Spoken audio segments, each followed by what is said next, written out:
day lang po kami ngayon. At syempre, dahil happy kami, maaga po ako nagluto. Para makakain kami ng mga kasama ko.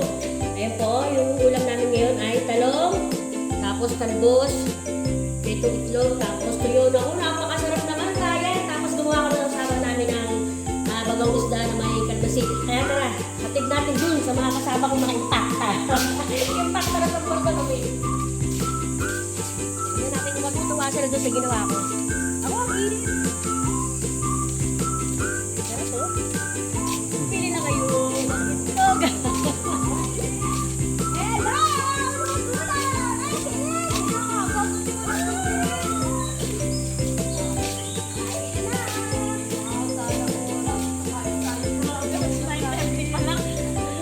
Parang okay lang yan? Oh, kayo na, kain na. Oh, mag-hi naman kayo.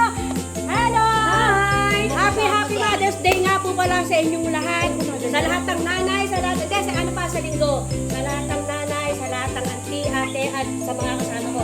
Happy Mother's Day! Tara na, kain na lang! Bye, Mother! Oo, Anak yan, nanay yan ng 10 anak. Nanay ng mga pusa yan. So ito maganda yung